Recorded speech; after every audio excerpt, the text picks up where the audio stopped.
who didn't make it. So anyway, long story short, You're fine, my man. I'm okay with how it went. Without it, it was a gentleman's sweep. It was and better luck next year. And now we get some good, exciting matchups for this season. What are your thoughts? I'll say this about the Islanders, and I want to hear from Pearlo and Mike. I'll say this. I actually thought that series could have been a 6 or 7 game series. I was impressed with the Islanders' play against, I thought, a much better Carolina team. In fact, Carolina left me wanting for more, and they didn't prove me wrong in game 1 against the New York Rangers. The Rangers, I think the Rangers kind of slacked off at the end of that game there, but we got to see more especially from the Carolina's goaltending. I'm not great there. So what do you guys think, Pearlo and Mike? I'll take it. I thought the Islanders actually were the better team, despite them getting gentleman's sweep. I thought they were the better team in most of those games. I just couldn't close. I don't know if it was goaltending. I don't know if it's locker room. I don't know what it was. I just felt they outplayed Carolina, and I think the Rangers are going to prove it because I think the Rangers are better than the Isles, and I think it showed game 1.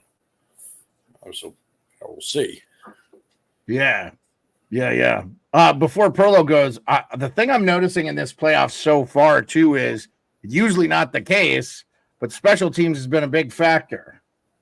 And I think it was a huge factor in the Rangers sweeping the Caps. I think it was a huge factor in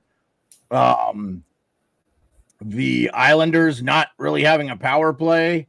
And I think it's, Edmonton series, it was very huge factor against the Kings. I mean, if you just cut half those goals that they scored, the Kings might actually have made it a series. You never know. But atypically, you don't see that kind of high hitting percentage with the oh yeah. All right, Jack Olson in the chat really wants that number 1 pick. We'll get to that, Jack. Perla, what'd you think of Islanders? And then hopefully Rico pops on and we can talk a little Maple Leafs.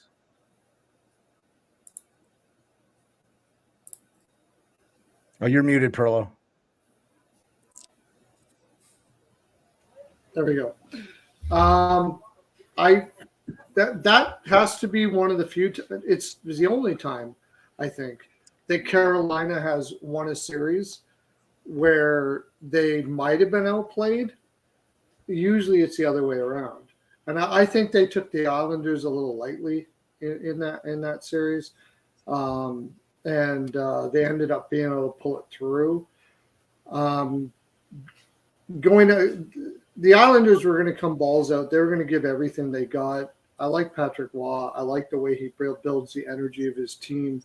And I think the Islanders' energy was better throughout this series. However, I still think Carolina was a better team throughout the series.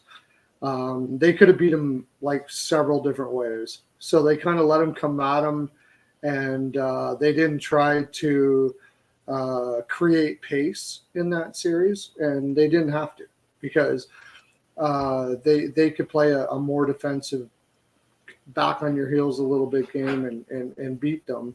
And I think they kind of conserved a little energy.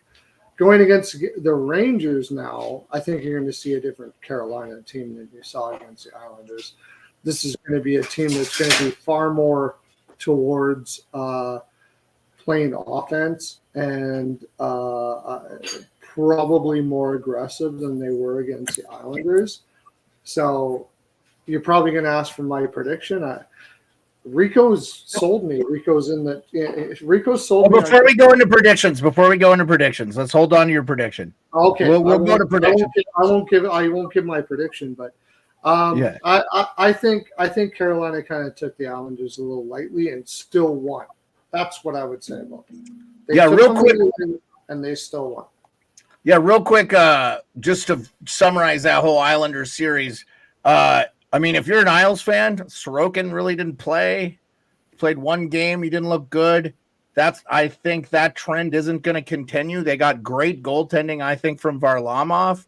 So I think if you're an Islanders fan, Plus, you got to love Patrick Waugh. I feel like you're going to be a little bit positive. By the way, we're underway, third period, 1855, still 3-1 Bruins. Kind of a shocker. And they're getting goals from guys like Mason Lowry and we lost Rico for a second.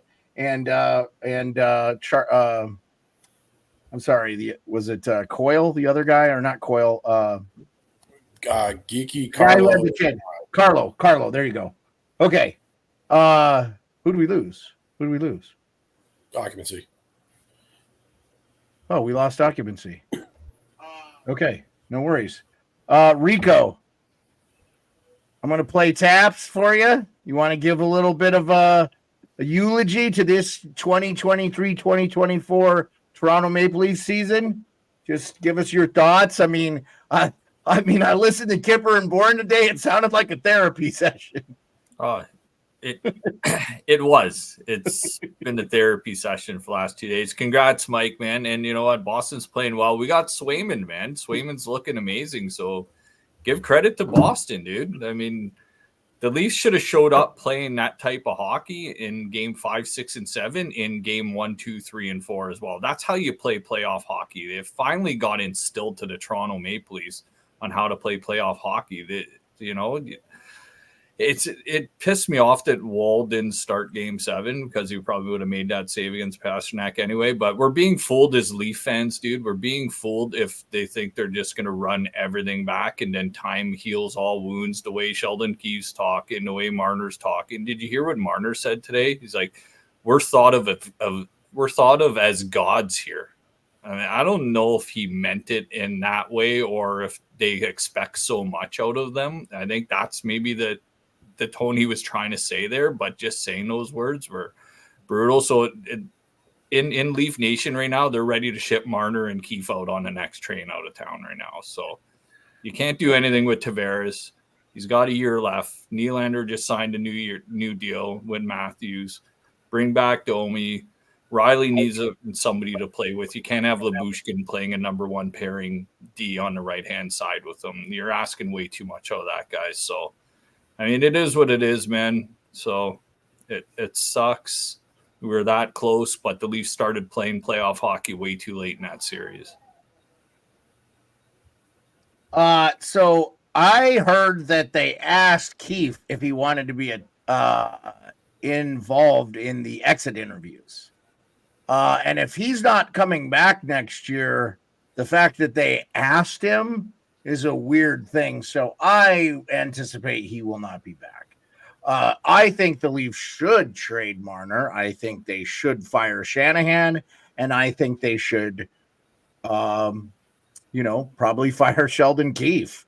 But I think you do have to like how they played games 5, was it 5, 6, and 7, or 4, 5, and not whatever 4. the game? No, 4 they should have won.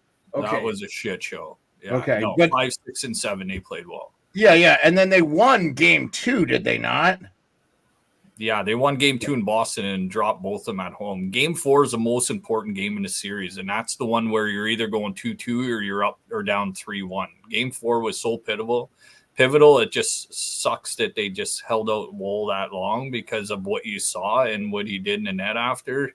They did have confidence in Samsonov to start the series, but I mean, Marner just was a chicken shit in the series, and he's not the playoff player, man. Put up 99 points, okay, get rid of Marner. You're going to have to replace it somehow. How do you replace 99 points? It's not easy, especially with a guy with a no-move clause, but I think the Toronto's had enough, man. There's no time heals all wounds with this team anymore. This is done. Like, there needs to be something that needs to go.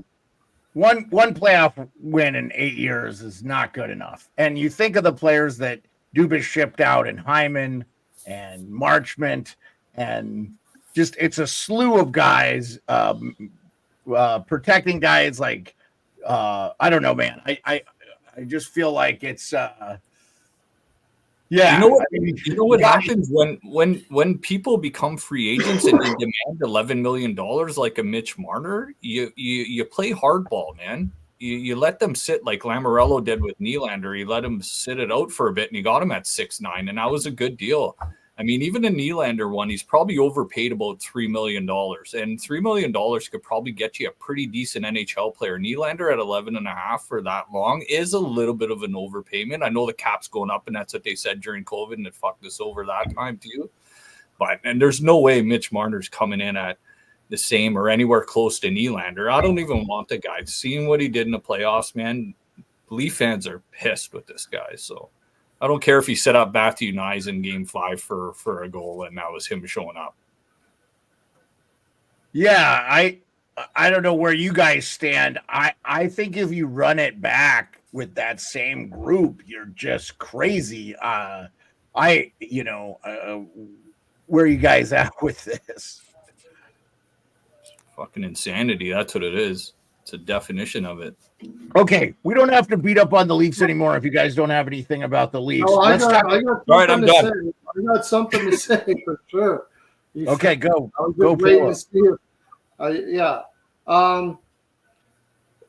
The problem in Leafs land is they pay attention way too much to the corporate sector of that's it. They pay way too much attention to the corporate sector. And they don't pay attention to the actual way the team is supposed to be built, to draft and development. Their drafting and development is horrible. It's terrible. They haven't. When's the last time they trade their players away that they draft and develop? Perlo, I'll tell you what right now, because they're paying all the top guys and they can't afford them. So fucking let them walk and start developing these players. Is that they're spending a lot of money on players. All they care about in Toronto is that their sponsors. It looks like they're paying for top guys and they're selling their players, and that's all they care about. And that is the problem with Toronto. You can put any general manager in there, any coach. It doesn't matter. It's been going on for 25 freaking years, and it's not going to change. It won't matter what coach you put in. It won't matter what. Well, the general manager they have right now is a corporate general manager. But he's been there a year, Perlo. We're not putting it on. We're not putting the Leafs failures on the guy that's there now. He just got there. He's been there a year. Yeah, he did terrible. He made terrible moves. Domi was a terrible contract.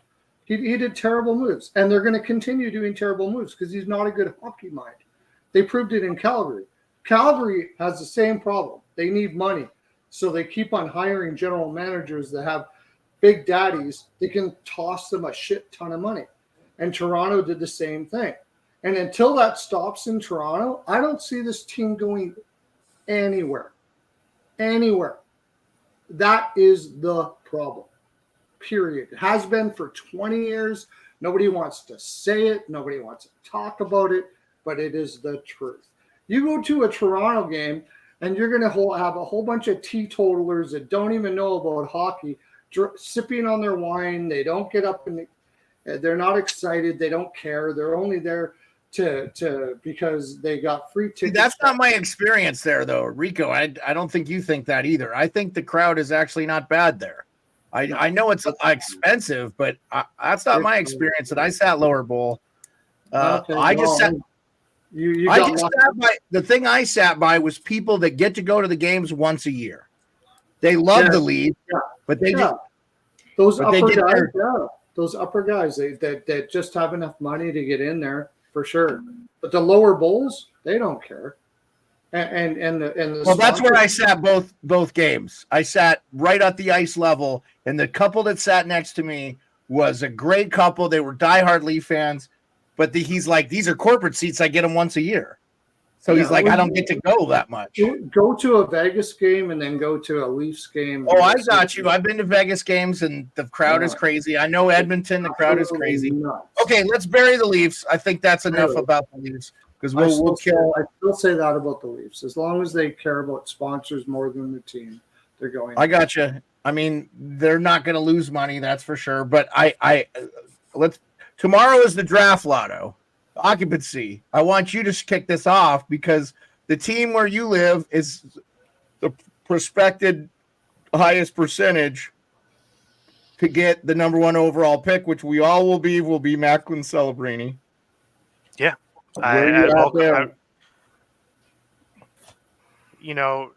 Where I'm at is I can't trust management. With the team, they let go of Quinn. Quinn was a guy. Happened there? That was weird. The team has been in shambles for years, and it's really sad to see. I mean, I don't know who's running things anymore, and that's why I can't really support. I mean, listen, I like local hockey, and I like that they're bringing in a lot of local guys. The Cooley kid, the goalie from here, he's like one of the first goalies like in the area, so I get that they're trying to draft. I think Marner would be a great fit out in San Jose or LA, but I mean, they got to figure their stuff out. And can I just say one thing about at that last play, like where was the defense? Like those guys were coasting in a playoff hockey game, and like that. It's just everyone looked at it. It was just so tough. It was. You can't let the team score a minute 54 in, for sure. Mike and Samsonov too, because he had a mental lapse as well, because he does that sometimes. Matthews bumps into him, he loses his stick. I mean, how many times does Samsonov twice he lost his stick, and we're like, what the hell? Get your stick. Sometimes lax. He's lax. He's like too lax. He hugs his neck. Okay, Leafs are dead. We're done with the Leafs. We're done with the Leafs. I'm not. I know, but let's get through all the topics, and we can rehash them, because I have a bunch of stuff I want to talk about with you guys tonight. The draft lotto, Mike, you're a Boston area guy. I know you go to BU games. I know you're a season ticket holder for the Bruins. This Celebrini kid, is he the real deal? You've seen him in person. I've seen him in person. What do you think? So I saw him 21 times this year against 16 different ranked opponents. If you put a body on the kid, he goes down.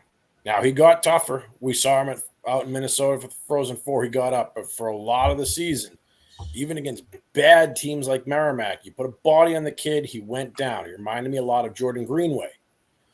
Now, when you talk to Jay Pandolfo, who happens to live 2 streets away from me, when I talk to him in person, he says he needs 1 more year of development. Now, Jay, by the way, when I say people on the show, get Jay Pandolfo to come on our show. I'm trying. Okay. Well, he's still salty. My aunt dumped him back in high school. Pandolfo was a great devil.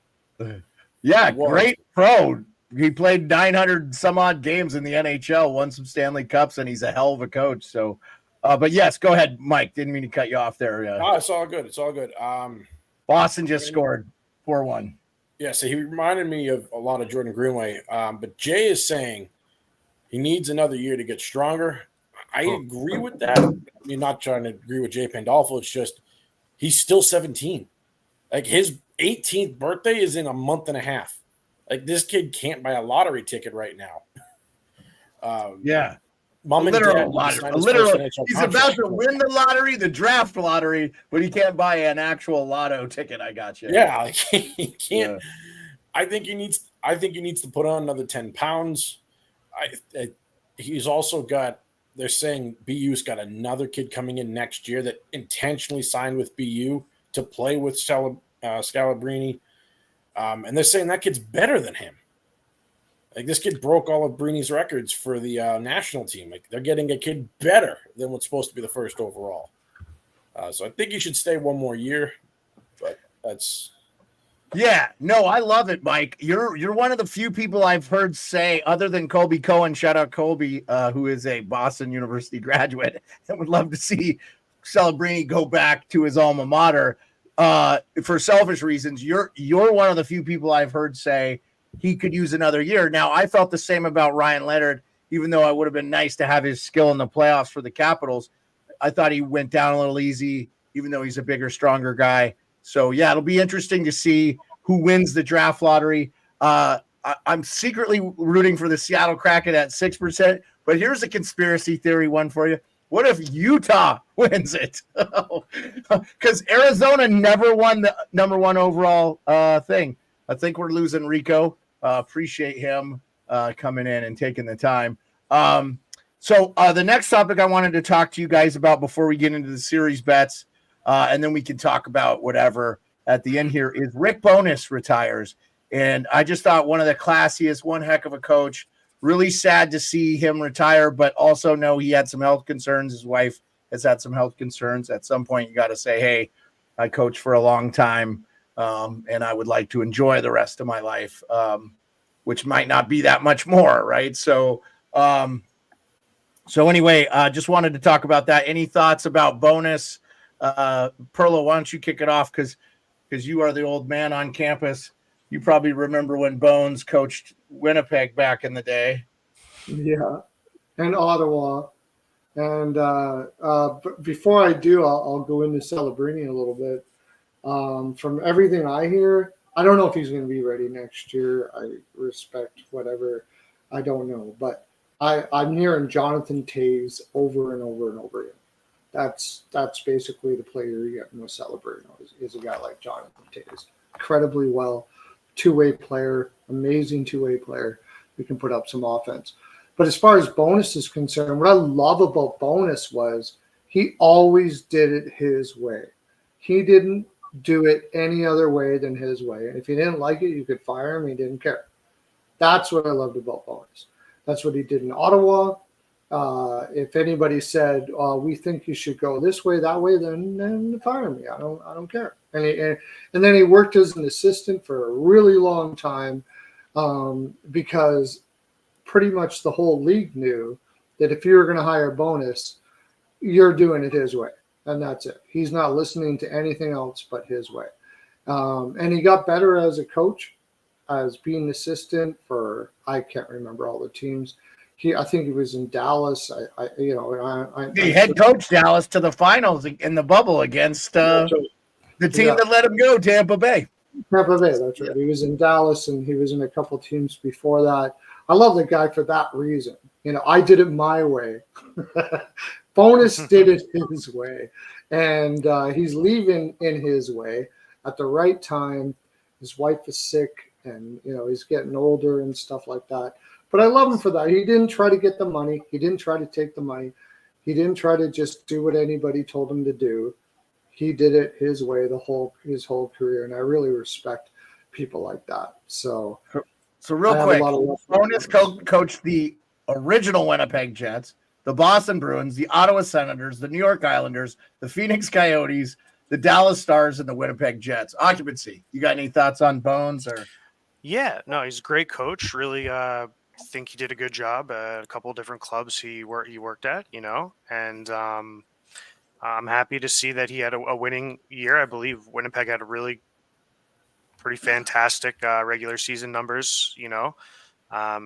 Didn't translate to the playoffs this time, but still, I mean, they played a tough Colorado team, and we've talked about that series. And I still think that it's impressive. You're better than half the teams in the league, and if Bonus can do this in his last year, that's a success to me. So I'm happy for him, happy for the team. I mean, I think they'll be able to try to fill the spot. I don't know who's they're looking at, but look, they have a new team too. I mean, they put a bunch of different kind of players together.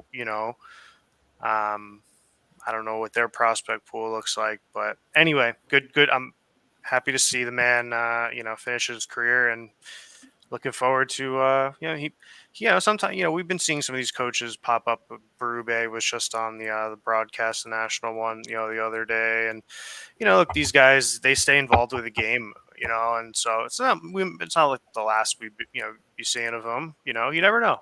So anyway. I could see Bones doing TV for sure, but okay. By the way, he was 26th overall pick in 1975 by the Atlanta Flames. Okay, there you go. Shout out Mikey Grinelli too, by the way, who said that Justin Brazeau would be a X factor, and Justin Brazeau is who scored the fourth goal in this series. And John Buchagras, shout out John Buchagras, goes, how does somebody 6'5" have hands like that go undrafted? There you go. So good pick up there for the Bruins. That was a great goal by that kid. Okay. I want to talk about the series, guys. We're in the midst. So obviously we got this Bruins-Panthers series. I think said before tonight, I think all of us would have probably been on the Panthers. I still am not coming off them. They have 36 shots on goal, but the Alaskan kid is closing the door. Are they going to get goalied? Well, Bob did it last year, so Right. Swayman's going to do it this year. There you go. I mean, Yeah. that might be the case. Well, so they ran the numbers. He has the famous 2011 season with Timmy Thomas. That Bruins team was good, not great, but Thomas was a freak. Right now, Swayman's numbers are better than Thomas. Yeah, no. And he's so big a net, like he doesn't have to make too many moves to shut the door there. He's been solid. Pearlo, I'm assuming you were on the Florida here. Yeah, and I mean, and you know, you learn. Boston's going off their energy from Toronto. I don't think I gave Montgomery enough credit for how they brought their emotion up for this game. And Maurice is usually really good at getting his teams after long layoffs or Western road trips coming out and going balls out. But I got to give Montgomery credit here. And, of course, Swayman as well. Swayman's playing fantastic in this game. Yeah, he's 35 saves. Yeah, I do have Florida. I have Florida in 6. But I'm really impressed with what Boston is doing in this game. So I'm starting to get a little antsy. Well, if you had the over, I do have the over. I'm sweating the over. Yeah. Okay. If I can get the over, I'm not doing too bad. So it was 5.5, right? Who had the under? I saw a 6 this morning. I got 5.5. Yeah, I got 5.5. So the 5.5. We'll see where it ends up. I mean, I guess no 3-goal leads is the worst lead in hockey. They say. I mean, there's not a whole lot of time left, but you never know. Yeah, Florida doesn't lack for talent. They got to find it, though. They got to find their goals. The one thing I'll say about them, I was a little bit worried about their secondary scoring beyond their second line, but we shall see. It's a rest versus rust, and you saw Forsling on the sweep check on their second goal. He kind of missed on a sweep check. Guy was able to no one covered on the rotation, and then that's where they scored that go ahead. So look, they haven't played in a week. It's Boston. They were playing the fast skating Leafs, and now they're playing a team who's been just practicing for 7 days. So it's not I think we see with these series, it's a lot of them are going to go 6 or 7 games. I mean, Boston may take the first one here, but it's a long series to go. So you still on Florida? You're not changing your mind. Mike, I'm guessing your heart wants the Bruins, but your wallet probably bet the Panthers. No, I threw a lot of money on the Bruins under 1.5 rounds. I had no faith in them. Still really struggling with them. They have nobody up the middle, but I think Florida's been the better team tonight. It's just Swayman's been the best player on the ice. And goalies can do that for you. That's the only thing I got on this game. We have 2 defensemen scoring. Yeah. No, if Boston's getting points from their back end and Florida's not, that's not good. I do think Florida misses Sam Bennett. That's a big loss. That really sucks that he's not healthy for them. But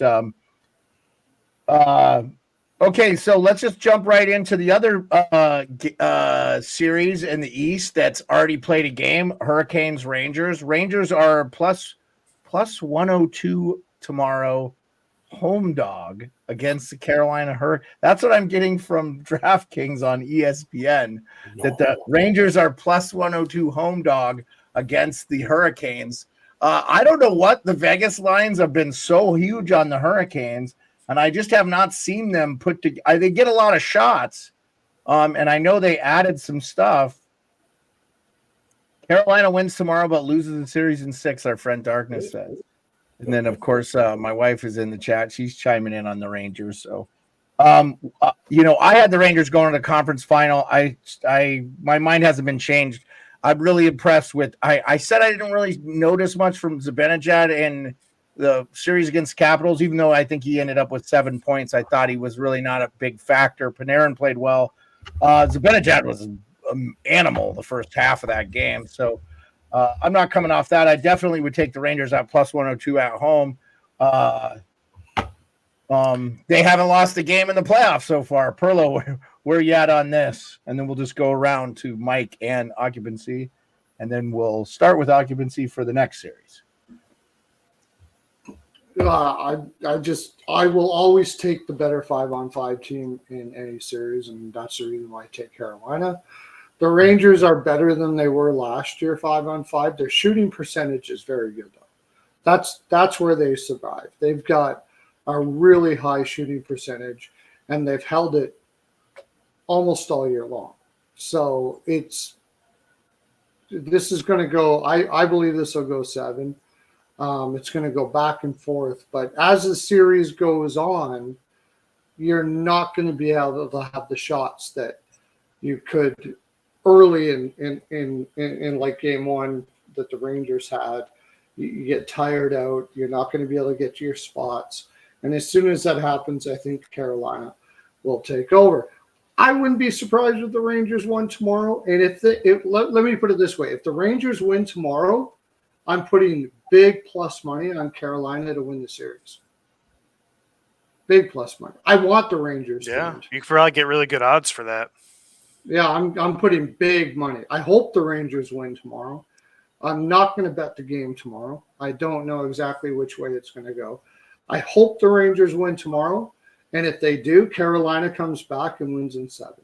That's what I say. That's my prediction. Okay. Mike, where are you at on this? As soon as you said plus 102 at home, I immediately checked my apps, and I got them for even money for 2 units tomorrow. I took the Rangers in 6. I hated the way Carolina looked against the Isles. As I said, I thought the Isles were better. Just Carolina pulled it out. I think the Rangers can keep it up. I don't know what's going on with Carolina in this playoffs. They are the better 5-on-5 team. I think they're faster. I think they have the bigger guns, but I don't know what they're doing this playoffs. Last 6 games, I think they've looked like crap. And I think it continues. There's something, I don't know, maybe it's in the water. I don't know. And the Rangers have looked good. That's the thing. Like, they just really haven't looked poor, and the Caps really never tested them. I felt like the officiating was involved too much in the first 3 games, but the last game, it wasn't close. And yeah, so Occupancy, where you got here on Hurricanes Rangers? Why don't you give us, and then we'll toss it over to our main man, Rico, who's back with us. Thanks for being back, Rico. Appreciate you. Yeah, sure. Go ahead. Rangers, Carolina, game 2. I picked Carolina to advance through the Eastern Conference. And I haven't seen anything to change my mind other than if Boston upsets Florida, which I don't even want to start thinking about, then maybe I would take Boston with the momentum. But I just lost that part of my bracket. So for this matchup, I've always picked Carolina. I think at the end of the day, you have some character decisions. I think that your personnel, these places talk about, personnel and who fits with who. And the Rangers built an incredible top 2 lines, top 3. I mean, but they had some in and outs. They had guys going out for a while, mixes and matches. It's like, I feel like Carolina's had more of a consistent, like, core group of guys that have been playing with each other for a while. And like, you slot in Gensel, and they always say that Gensel is one of the players who just fits into the system right away. And I think with the turnaround times, I could still see like the Rangers winning tomorrow night, which is why I'm personally going to probably lay off the game lines but for game 3 in Carolina, and same with when we get to the Colorado-Dallas series, one of my favorite spots on the board is in like the first home, because the home teams did really well in the first round. So if you think it'd be the same way, who knows? I guess we're seeing something different with Boston, Florida tonight, but either way, I'll pass it along. Okay. Subhuman Gaucho says, I'll go back to the Canes game 2. Rico, you got Canes or Rangers in this series? And tomorrow I'm getting plus 102 for the Rangers as a home dog through DraftKings on ESPN. What are you thinking?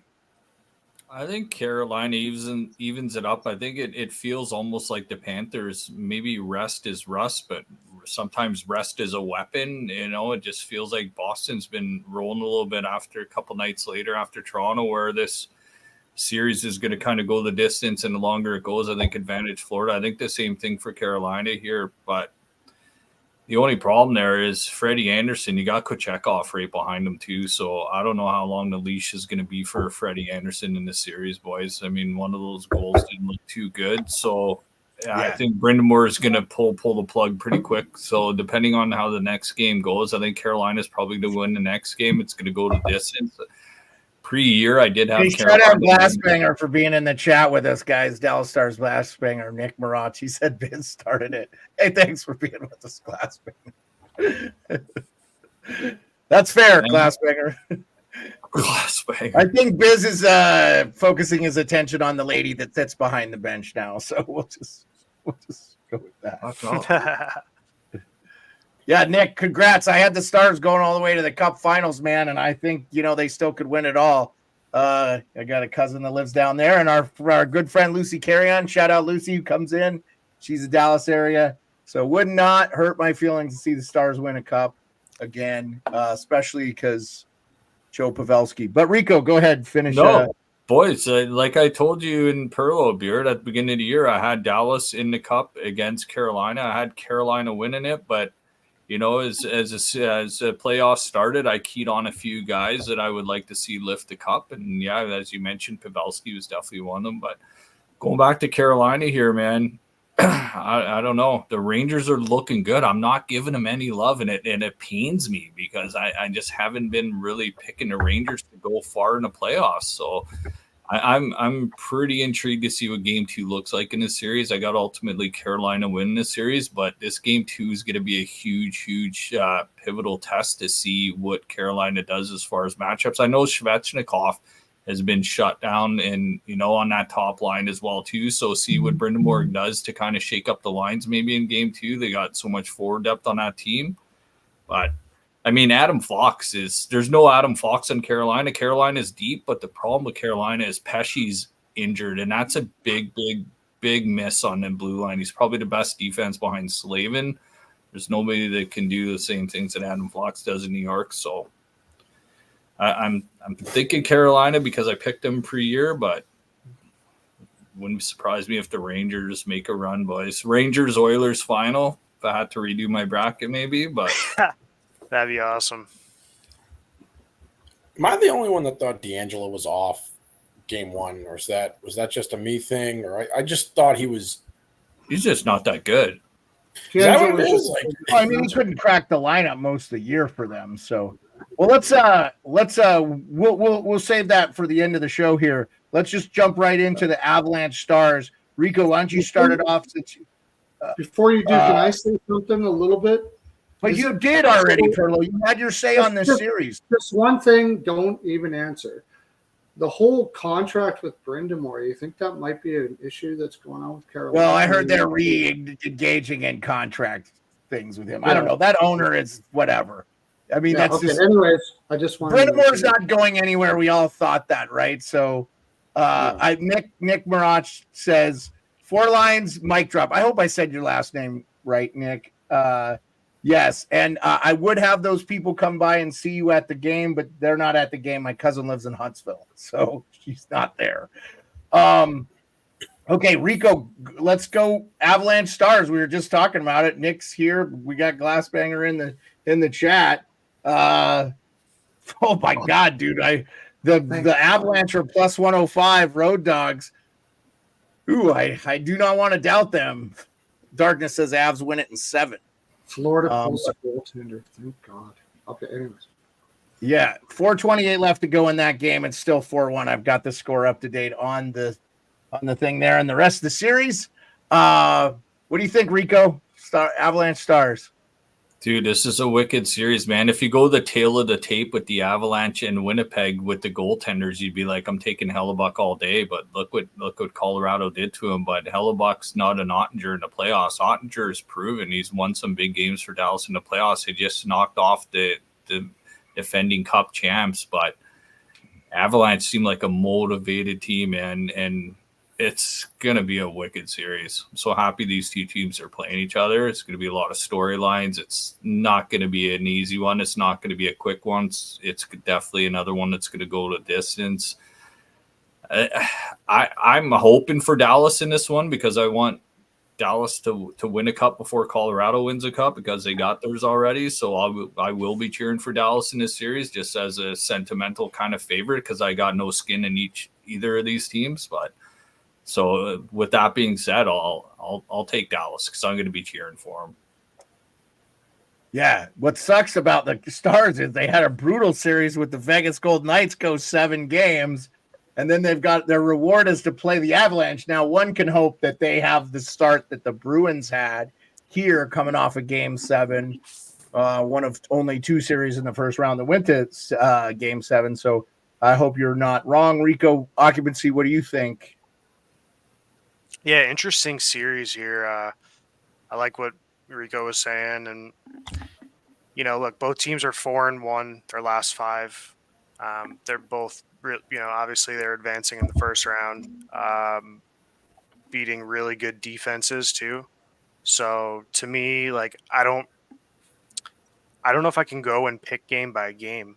Like, I don't think. No, you're fine. You don't have to kick bang by game. You can just say who the series is. I'm just giving the odds for tomorrow because we have them. Okay. Yeah. We're not going to be able to do that for any of the other series. So Right. Okay. Mm-hmm.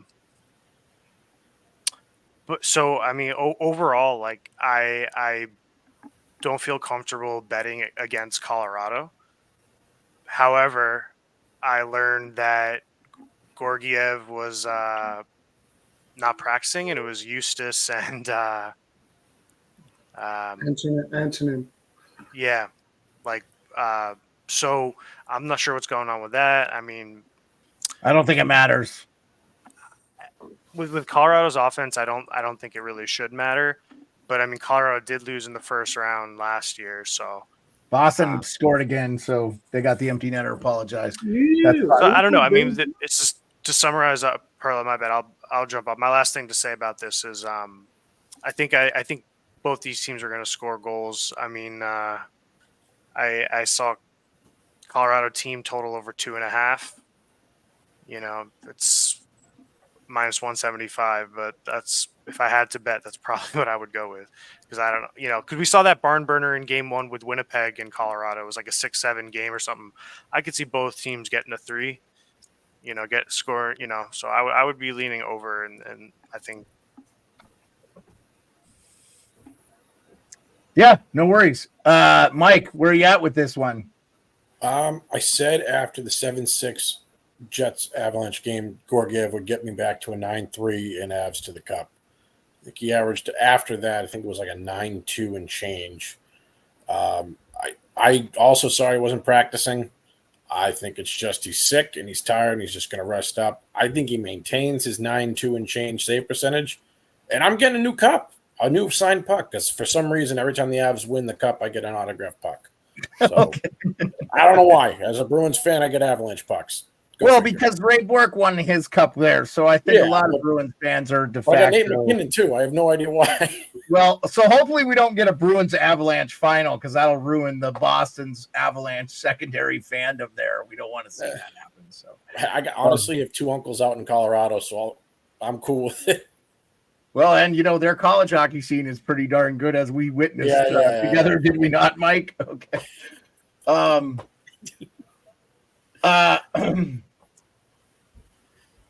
Pearlo, Avalanche Stars, my man. We all got to hear what you have to say on this. I like what Mike just said.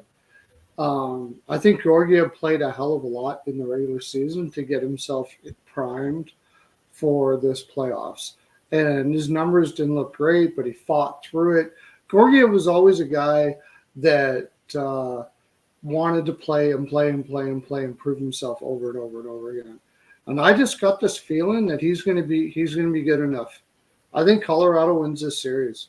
You've got Nichushkin, that top line with Rantanen.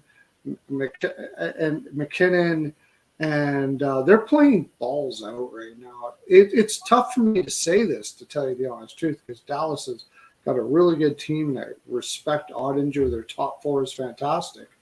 However, I think Colorado with Makar and Taves, I think they can go one more round playing 25 minutes a night. And if you've seen a lot of teams that made it to the finals, like or won cups, you only need your top two to be better than the other team. Colorado's top two defensemen are better than anything Dallas can give. And Colorado's top line is way better than Dallas's top line. Dallas has got better depth, but I think overall, Colorado ends up taking this series. And I've had to think about it a lot because Dallas does have a really good team. But I like what Mike said. I think Georgiev has been getting himself ready for this position, and I think he's going to come correct in this series, and Colorado's going to win it. All right. The one thing I'll say is we really haven't even seen much from Rantanen in this playoffs. So that's kind of scary. So, yeah, I mean, I do think, though, iron sharpens iron. And I wonder whoever comes out of this is looking like a really tough Stanley Cup champion type team in the Western Conference Finals. But I happen to believe that the Vancouver Canucks are going to beat the Edmonton Oilers. And it's not just because of the regular season. I like Tocchet. I like his experience. I thought Vancouver didn't play very well, and they still won the series. So that is the next series to talk about, which will be Game 1 Wednesday. Oilers at Canucks. And Canucks are a home dog, plus 110. Pearlo, who do you got in this? You're the hometown Edmonton guy. I'm the Oilers guy. Well, you live there, man. You get all the media. You hear all the stuff. We're not all listening to Low Tide and stuff. Really, you definitely don't want to listen to Oilers media. I don't listen to them at all. We know you're reading Spec. Everybody reads Spec. Okay. No, I don't read Spec at all. I don't pay attention to any Oilers media at all. If you want to know what the Oilers are doing, believe me, go outside of Edmonton, guys, because they're just pumping up everything. Anyways, doesn't matter. I took Vancouver to beat Nashville when it came right down to it, and you were the one that convinced me to do that, Beard, because you said I think people are undervaluing Vancouver. And so I looked into it, and I was like, what am I missing here? Because I really didn't have Vancouver to beat Nashville. And the more I looked into it, I was like, wow, you know what? Nashville doesn't have much depth. I'm probably overvaluing Nashville. But the thing that scares me about Vancouver in this, believe it or not, is Sheloffs. This kid looks freaking unbelievable. This kid looks like he's a guy that can steal some games. Like I wouldn't even beat the U.S. in the World Championships for the bronze, and he's like a hero in Latvia. So, yeah, I'm getting really concerned as an Edmonton Oilers fan with this kid. Like he looks like Carey Price level. He looks fantastic right now. Is he going to be able to maintain that? I'm not sure. But and the other thing I really respect about Vancouver is they didn't win by blowing the crap out of Nashville. They beat Nashville at their own game in a defensive style. So what's Edmonton going to do in this position? Skinner, I don't think Skinner is as good as Sheloffs right now. I do think that Edmonton's defense is probably equal. I think their offense can overpower them. But I think you like Edmonton's defensive depth over Vancouver's, huh? Yeah, I do. Yeah. But I think this is going 7. I think this is a coin flip. Everybody that thinks that Edmonton is blowing out Vancouver in this series, I disagree. In the end of the day, I got to make a coin flip and say who's going to win the series. I think probably McDavid and Draisaitl and the gang will get enough power plays to pull it out. So I'll take the Oilers, but I would not be surprised at all if Vancouver wins this series. Would not be surprised at all. All right, Mike, where are you at with this one? Originally, I was all day I said whoever Vancouver plays next round, I'm going to take. And I'm not seeing a lot of money there to take Edmonton. What concerns me with Edmonton is LA actually outscored them 5-on-5. They won on their power play. I do think Edmonton's going to get their power play opportunities. I don't think they're going to get as many as they did against LA. I think Vancouver is just more disciplined. I'm struggling to take Vancouver because who's going to be in the Pipes game 1 and who's going to be in the Pipes game 5? Nobody knows, it seems like. If I got to take a pick, I am going to take Edmonton. I think McJesus has another crazy offensive game or offensive series, and because of that, but I don't have a lot of faith in the back end or the goalies for either team right now. But I've been wrong. Occupancy, where are you at with this? Are you muted? Yep.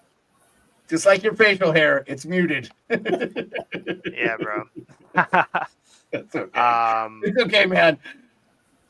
No, I was talking the other day about the Knobloch regime, and we actually knew a guy who played on Erie, and it's a different system. And I think to say that he hasn't made it work right away would be wrong. And the guys just like playing for him, and they're following what he's saying, and it works. And their defense had been better. They had the 1-0 win, I think game 3 or 4, I forget which one. And to me that's important. So I ultimately, think that if Edmonton can play that good and Skinner is good enough to keep the door closed, then I could seriously, it'd be hard for me to take anything but Edmonton. But Vancouver, I like as a team. I like their system as well. I like Tocchet. I like what they're doing. I like guys like Besser who are getting it done, in big games. Like winning in Bridgestone is not easy. It's a tough arena. There's a lot of animosity among the crowd bases. And I'm for it because I like rivalries, but I'm not getting in the way of saying Shelov's isn't. Like, he has had a couple good games, and I know that he's looking like. I mean, look at Swayman. Look how good Swayman's been, and it really is who is just good at the right time. But ultimately, in this series, I'd want to look at the power play. I'd want to look at the penalty kill. They showed how the teams who won the special teams battles were the ones who advanced in the first round. So I'd want to look a little more into that before I gave a final pick. But I think both teams can win a couple games. There's some props I would probably be looking at. But at the end of the day, and I was talking to Pearlo about this, I think Connor, Leon, Zach, everyone, Darnell, they will raise a cup. I know they, and I don't want to get in the way. I believe in that group, and I know that group with everyone else at home was a huge addition. The guy plays really hard.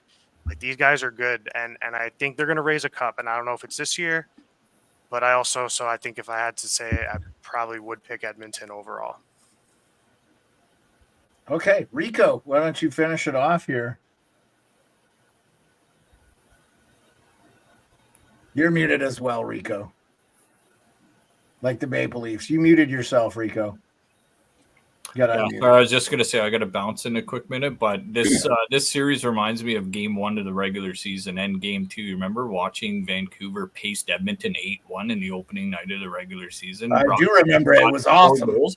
I think we were on a show, the three of us, and we were like, "Yeah, we were." It was epic. Yep. Yeah, that was unbelievable. But yeah, I mean, this new tender in Vancouver, you get Stuart Skinner. I mean, go with the defensive depth. I mean, I think because Vancouver shut down the Forsberg, Nyquist, O'Reilly line pretty good. And even though they only got Vancouver had hardly any shots on goal, I think they might try and shut down the McDavid and the Dreisaitl's. I think this is going to come down to like the bottom six for each team as far as the forwards go. And then you got Dakota Joshua and Garland, I think Perry, and I think kind of guys like that, Evander Kane, maybe Fogle, and those type of guys might be key in this series because it's a battle of two evils, man. It's Vancouver not giving you much and Edmonton trying to play their game, but Edmonton won that 1-0 game against LA too, so they could kind of play that style. So I'm going to be pretty interested on seeing how this series kind of starts. But Vancouver's such a well-rounded team that it's going to be tough for them to beat the Oilers. Just saying that the top guys are ready to win a cup now, and the thing that scares me the most is just Elias Pettersson does not look interested right now. So that's one thing to look at for Vancouver. If he comes alive a little bit for Vancouver, yeah, sure, they'll probably make this a series, but I don't know. I think it's the Oilers' year to move past this round and either play Dallas or Colorado this year. Hey, thanks, Rich. Yeah. I'm still sticking with the Canucks. Rich is gonna hate that I picked the Oilers. Rich, sorry, man. Go Canucks. That's okay. I'm on the Canucks, boys. All right. Well, Rico, if you got to go, that's kind of concludes the show. But I figure we could stick around and BS if you guys want, because we're not uploading the podcast. No more podcasts unless we do the special guest. Thanks, Rico. Appreciate you being with us. We'll just stay live for a minute because I know not everybody got to say their piece about the little things they wanted to say. I'm excited for the draft lotto tomorrow. I mean, the San Jose needs it, right? But anybody but Chicago is what I'm saying. Nothing against Chicago, but I don't want. I don't know what you're sorry for, Andrew. You're good. We're just not uploading the podcast to the podcast format every night. That's all. We're still doing a podcast, but we'll just do it when we have special guests. Because you guys come here and watch it live on Twitter, Twitch, X, Instagram. So just no need, man. No need. We got 4 things. If you don't watch it live, appreciate it. So we had some people on Insta tonight. We had almost 25 in the chat. We had Glassbanger from Dallas Stars Superfan in the chat, man. That's pretty cool. Even though him and Biz are at war with each other, I liked it. And so I'm glad to have him in here, man. And then he came in right around the time we were talking about the Stars. So yeah, we'll see. I don't think this result tonight, I don't think Florida's done. I just think Boston, everything clicked right. I think sometimes when your back is up against the wall, you end up to do it. So Andrew needs to rage about the Leafs. So go ahead, Andrew, do it in the chat, and we'll try to articulate your anger. I would have loved to. Rico's got a lot of family staying with him right now, so I would have loved to heard a little bit more from him on the Leafs, just because I know, like today, listening to Kipper and Bourne, I got about an hour and a half of that show today.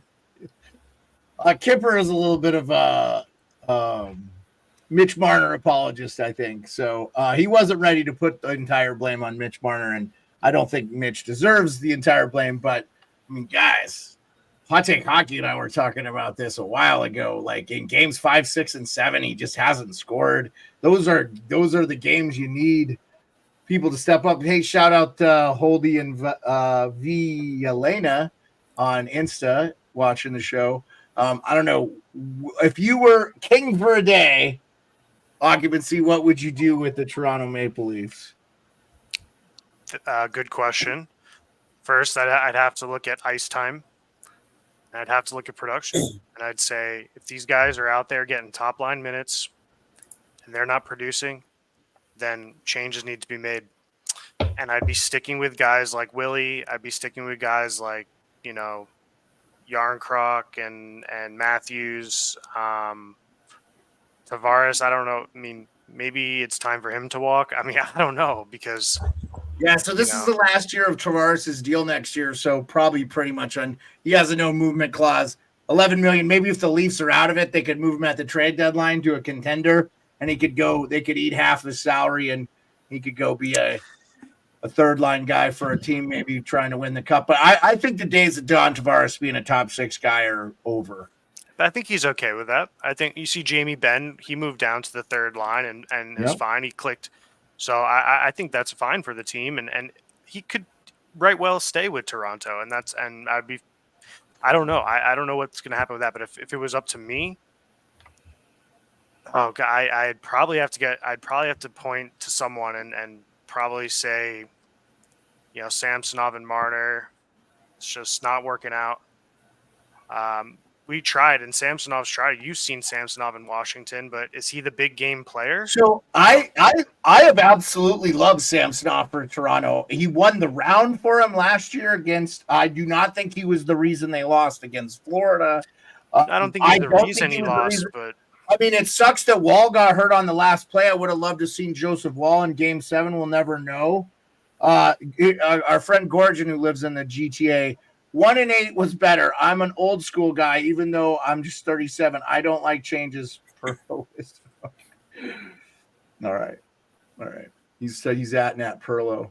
Yeah, no, I mean, I think Samsonov will not be back with him. He's UFA. I think there's so much demand for goaltending, and Samsonov's 27. He's not an old guy, so someone will take a flyer on him. Let's see. Yeah. Let's see if Edmonton doesn't do it what they're supposed to do here. I still am just not a believer in them guys to start the season the way they started, and I just feel like that's basically the same team minus the Corey Perry ad.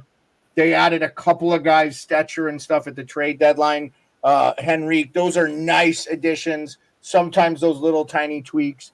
But I won't believe it until they're hoisting the cup, to be quite frank. I just think there's 5 or 6 teams that are better than them. I understand McDavid is, Jesus on ice, but we'll see. I think Samsonov is going to be in high demand I don't think he's going to, the Leafs and he's good. I wasn't trying to put the full blame. No, but I'm saying he said, I'm glad you brought him up. This is per Kipper and Bourne today. He has said in his whatever that he wants some term. So he's going to be looking for 3 years plus. And one, Toronto isn't going to have the money to give it to him. 2, they've got the Hildeby kid in the minors, and Joseph Wall is the guy, right? But you need a guy to spell Joseph Wall. I think Joseph Wall has had too many injury problems early in his career. That would make me nervous if I'm Toronto. And you can say what you want to about Samsonov. He's been off, but he's been available. No, and he's good. He's still top of the line. I mean, he's still really good. I'm just saying to be great.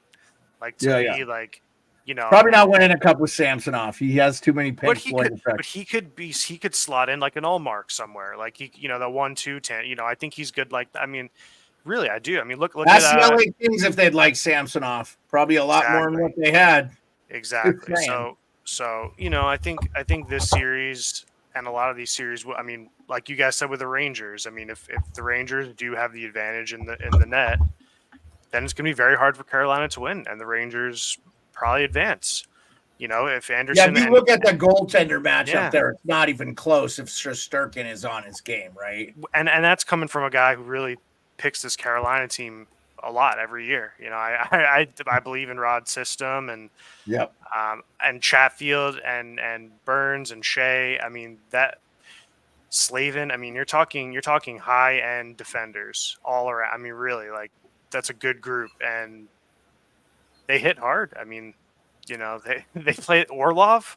Are you kidding me? When that's your top 5, I don't know. Yeah. So anyway, I don't think the series is over, but I do think goaltending will have it. It's gonna listen. The best part about these series is that the narrative changes on a day-to-day basis.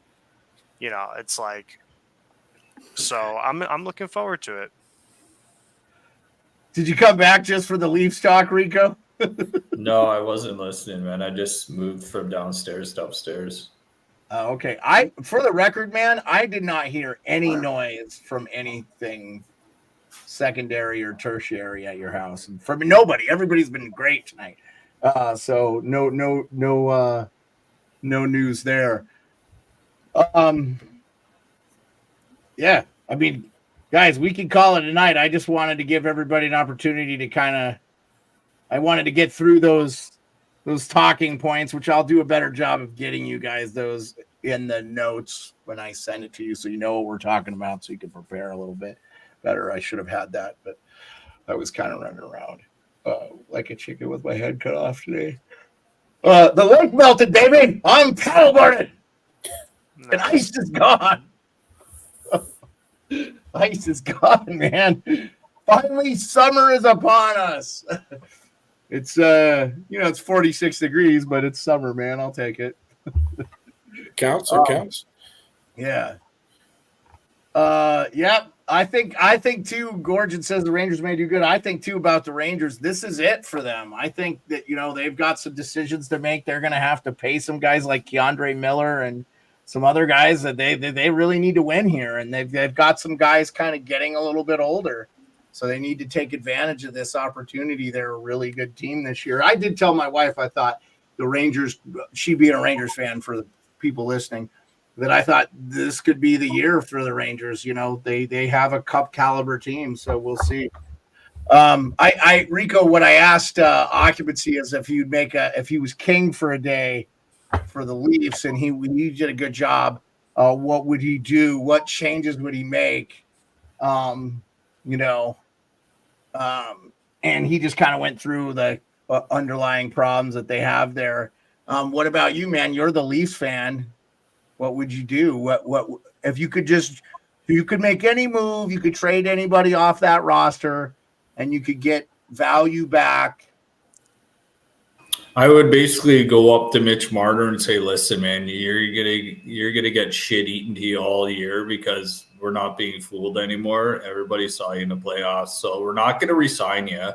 So if you want to play out the rest of the year, you can, but we're not gonna re-sign you in Toronto, especially at the money you're getting. So why don't we just cut ties? You go somewhere you're gonna make the money you can, and let us trade you and get something back. And so what they need is a right-hand D to play with Riley, which Klingberg was supposed to be like that till his legs fell off. And you can't rely on Joseph Wall to play a full season. He's hurt in the AHL, the NHL. There's no way you can just go into Wall as your number one next year. Absolutely not going to happen. So you need a 1A, a 1B. And so if you go to Marner and you say, listen, man, go somewhere like Utah, go somewhere like Chicago. You want to get paid? Back from Utah. I doubt Utah trades Clayton Keller by the way. I don't know. Seth Jones, and does Chicago got a decent goaltender? I don't want Mrazek back. And I don't want Seth Jones plays for Chicago. No, that's what I mean. If you send him to Chicago, maybe get Seth Jones back and that deal with some kind of pick compensation, or maybe Mrazek has taken some bit of a beating. Pearlo loves that Seth Jones call. I can tell he's on his all Pearlo team. Seth Jones has actually did really well in Chicago, so. Yeah, he has played well in Chicago. Or you just tell him, I don't know, man. All I know is Marner, the way I saw him play in the playoffs, is just he's not a playoff guy, and running it back. And you can't move Tavares. He's only got a year left. Matthews is signed. Nylander's signed. Nylander signed for a little bit too much, but I guess they didn't want to let him go. I have one for you, Rico. I wanted to ask you. What about Tomas Hertl from the Vegas Golden Knights and say a guy like Shea Theodore?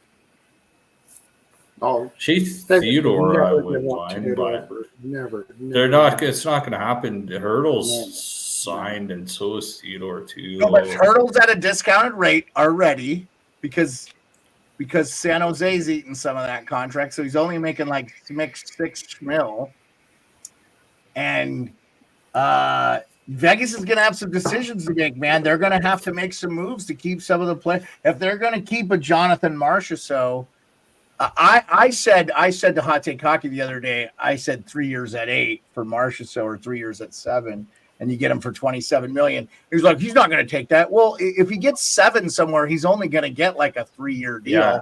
So if you get 7 for Marchessault at $21 million for 3 years, fine. But I bet you if you ask the guy, hey, dude, we'll give you $3 million a year and we'll keep you here for 8 years, and that's $24 million.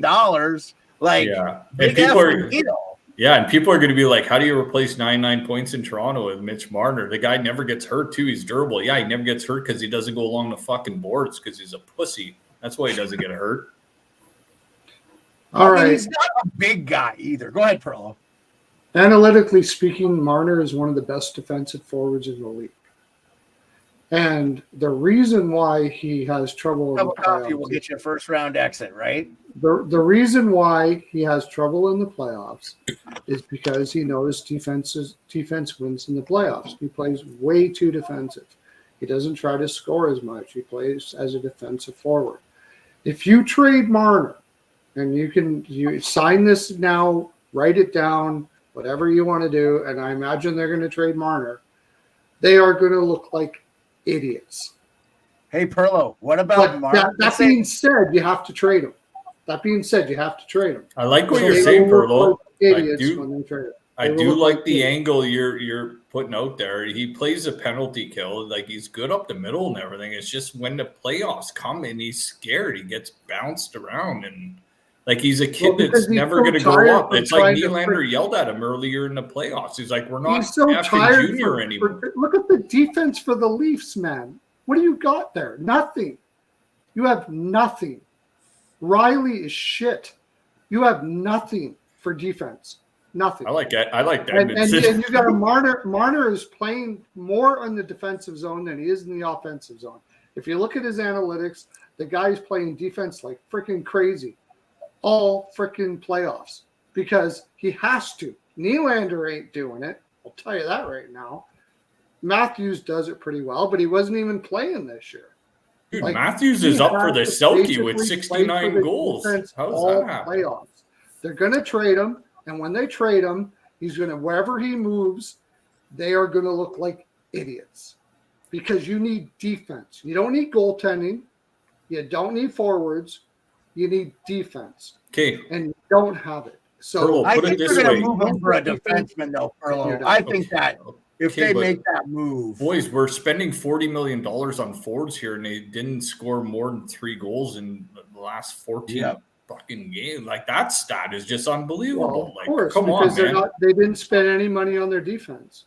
Nothing. no, They got but Pearlo, nothing. what he's saying is they scored more than 3 goals once in the last, Yeah, this because year they they had gotta one play. game where they scored more than 3 goals. He's saying, yes, they need defense, but they played well defensively. They just aren't getting the scoring. The forwards played well defensively.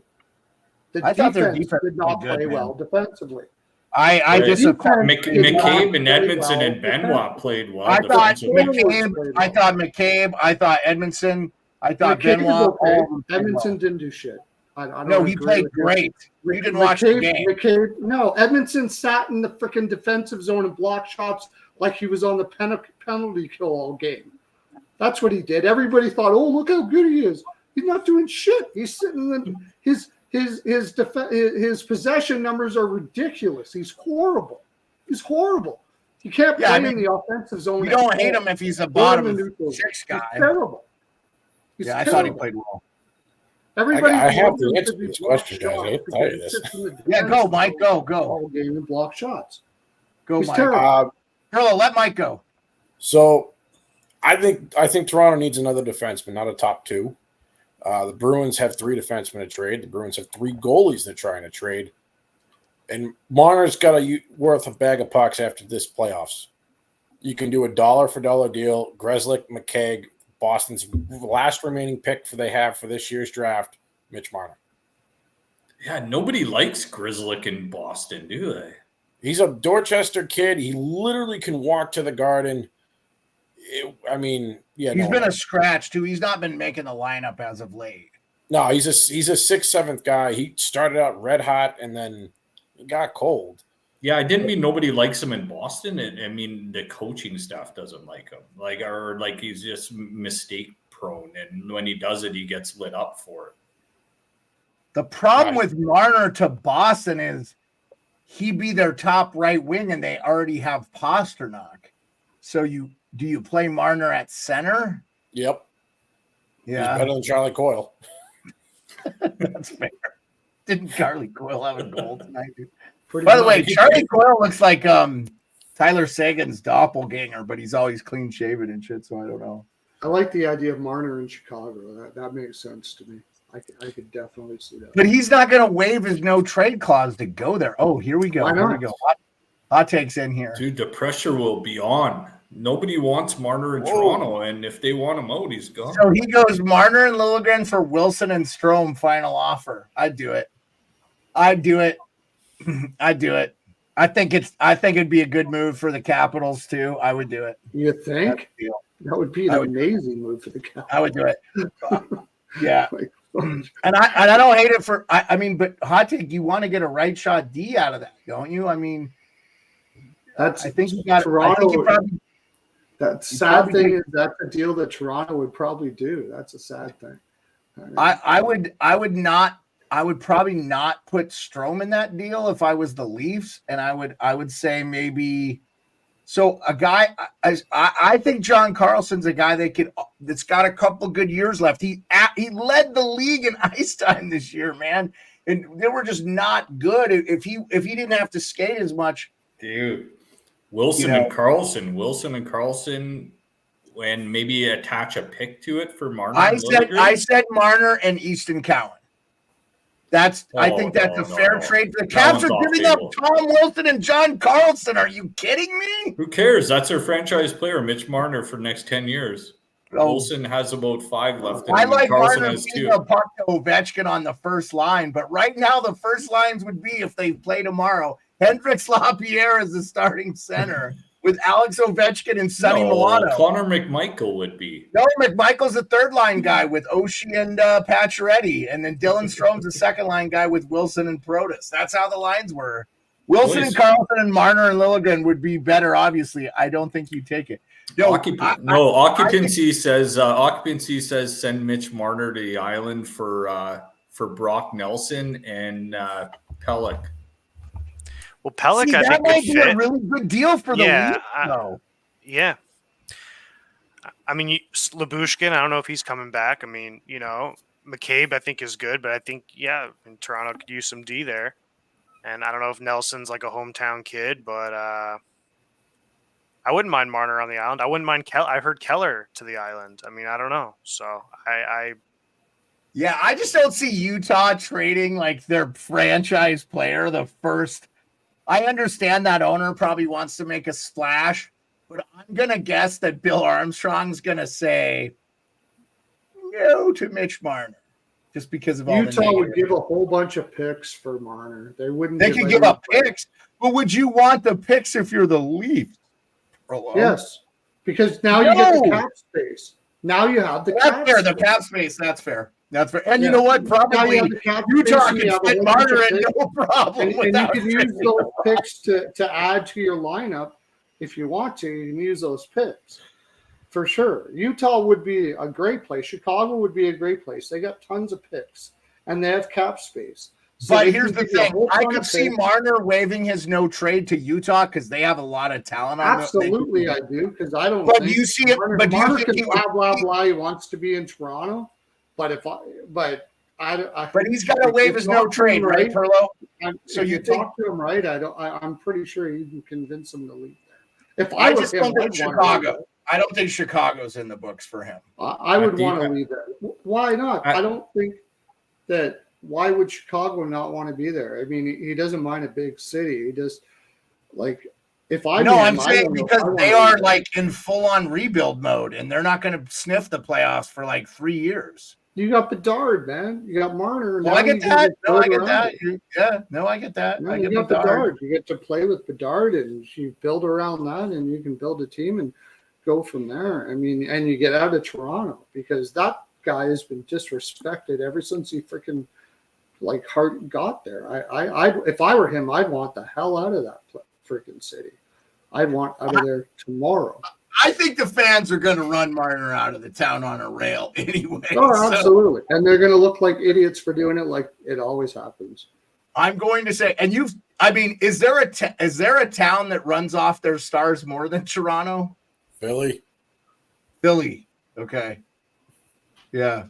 It's different sports too, right? Like New York too. I think the Yankees, I think if you struggle there, you're going to get run off.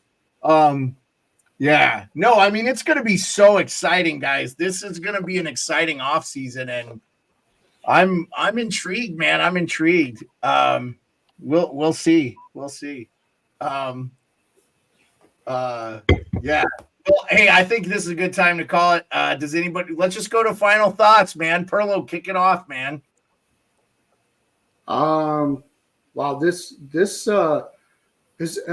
when you're looking at second rounds.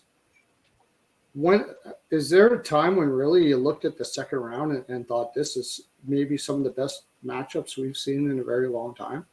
Like, this is going to be an incredible second round. Colorado versus Dallas.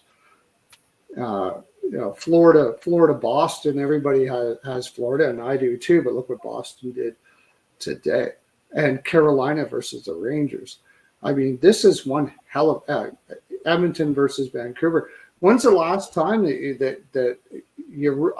I can't remember the last time when I looked on the second round, and I'm going back and forth in my head on who's going to win each series. Like, this is really tight, and it's going to be amazing. I think we're going to see one of the best second rounds we've seen in a very, very long time. I hope you're right, because the first round blew monkey chode. Yeah, that's true. That's true. Yeah.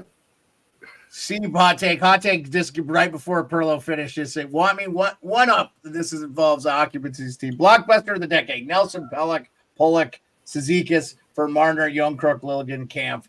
Yeah, I don't see Lou doing that, but you could probably pull it off on NHL 24. See if you can make that trade on NHL 24. Mike, go ahead and give us your final thoughts. Georgia for president. Okay. Looking forward to my Cale Makar autograph puck from Game 5. And I think I'm going to lose a bunch of money because Swayman's going to stay hot and the Bruins are going to win this damn round. Yeah, man, they might, man. The kid from Alaska is looking like Dominic Hasek, except for he's 6'5" and huge. So solid. He's solid right now. Rico, what do you got, my man, for final thoughts? You want to hear a funny one? After Boston's season last year, when they went into the playoffs, I took a couple picks for Conn Smythe Trophy, and one of my picks was Jeremy Swayman last year when he wasn't even a starter. I'm like, okay, Boston's going to make the finals. All of a sudden, he's going to take over all Mark's job. I took a long shot on Swayman to win the Conn Smythe. So while Mike was just talking, I'm like, you know what? I'm going to take another long shot on Swayman right now, and I'm looking for the Conn Smythe. Guess who's favored? Connor McDavid. Guess who's second? Is it Swayman? Jeremy Swayman. Yeah, I'm not surprised. That went up today because I think he was blessed to 2,200 earlier today. I'm like, hey, maybe I'll scroll down and take a long shot on Swayman for the Conn Smythe. I'm like, he's second. Yeah. What the hell? I mean, he's making up for our lack of centerman. Like, it is truly the guy up the middle. Yeah. So final offer. Swayman number 2 is wild. I think Hockey would sell his shit and move to America if that shit happens. I totally took Swayman last year as a Conn Smythe winner. Then I just tried to scroll down a bit, and all of a sudden he came up right after McDavid. I'm like, no shit, man. I mean, he should have been in it on Game 4 last year because that's when Allmark blew out. Oh, well, Joseph Wall should have been in net in Game 3, so it's a wash. I would have much, no offense to Florida. They were so beat up in the finals. But it would have been nice to see a healthy Boston team play Vegas or something in the finals. But anyway, sorry, Rico. I mean, dude, I got a future on Florida to win the cup, and as well as Winnipeg, and that one's done. And that's the only one I actually put money on was Florida. So I'm hoping Florida wins. But you know what? If Boston wins and Swayman's playing amazing, so whatever. They knocked the Leafs out, so make Leafs fans feel a little better if Boston goes on a real run. Then it'll be like, see, told you so. We lost to a good team. Boston's going all the way. But yeah, my final thoughts was I was going to bet on Swayman as a long shot for Conn Smythe, but there's no way I'm taking him after McDavid. There's a lot of guys down the list that could probably win it, but excited for the series, man. I'm excited, like Pearlo said, every single series. You got the Battle of Western Canada. You got Colorado, Dallas. The LTIRs are gone out in the first round. That's too bad for them, but it is what it is, man. Yeah, I saw a lot of people happy that Vegas was out. My thing was I really wanted to see the Stars advance. It just sucked that we didn't get Edmonton and Vegas in the first round. Would have been such a better series. I still think Edmonton probably wins that series, but it would have been good. So, All right. Go ahead, Occupancy. Give us your final thoughts. Yeah, I mean, we covered so much tonight, so I don't have a ton, but yeah, I mean, we saw. I think, yeah, it would have been if we had Edmonton, Vegas first round. I mean, I still thought Colorado. I mean, who would have Winnipeg played in that scenario? I'm just curious, because Colorado, I think, was advancing either way, so it would have been Colorado, LA. How would that have shaken out? No. Colorado, Dallas is in the same bracket as No, it would have been Winnipeg and Dallas Vegas, and right? LA. Dallas and LA. Yeah. Dallas would have played LA, which I think Dallas would have handled them pretty easily. I actually think that would have been a better series, though, than the Edmonton one. Just because we'd seen Edmonton 3 years in a row, too. It's like, good God, let's see LA. No, I agree. That's a good point. Yeah. And my final thoughts are pretty much that is it. I kind of think the Edmonton series, like the Carolina series, the first round, Florida series, I think that's going to happen again. I ultimately don't. I mean, I think that this round we're going to see some gentleman sweeps once again. And I don't know exactly what teams those are going to be, but I could see some of these not even being close. I hope we get 4 7-game series and you eat shit on that one. Yeah. I just think we're gonna see some surprises. I think some of these teams are gonna fall off, but either way,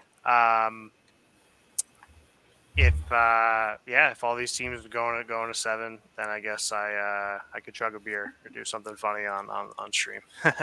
No, shave your beard. Shave your beard. Oh wait, never mind. You already did. I'm sorry. Yeah. Yeah. I'm not putting my beard up for anything.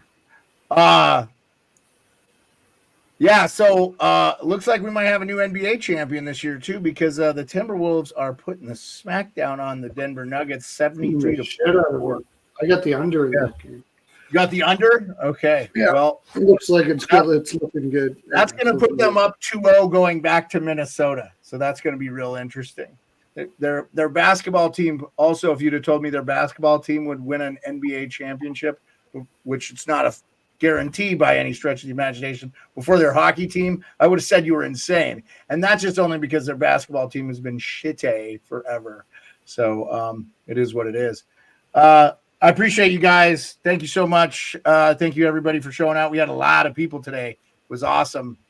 And I'm cheering for Boston just for Mike, man. Because Mike's on the show, he's repping the Bruins, and the Leafs are out. So you know what? I got no more skin in the game. So this is my family here. We're hanging out tonight, and Mike's hanging out too. So go Bruins, man! Big win tonight. I appreciate it, man. The Alaskan kid, man. Got to go with the Alaskan kid, Jeremy Sway, man. So yeah, for sure. Thanks everybody for coming out. We'll see you tomorrow. We'll be back tomorrow. And there's There's 2 games on tomorrow, correct? So doubleheader. Doubleheader on ESPN in the States. I'm assuming Sportsnet or TSN. Rangers Hurricanes. I think it's a decent start time, 7 Eastern and 9:30 Stars and Avs. So we shall see. All right. Peace out, everybody. Appreciate y'all. See you tomorrow.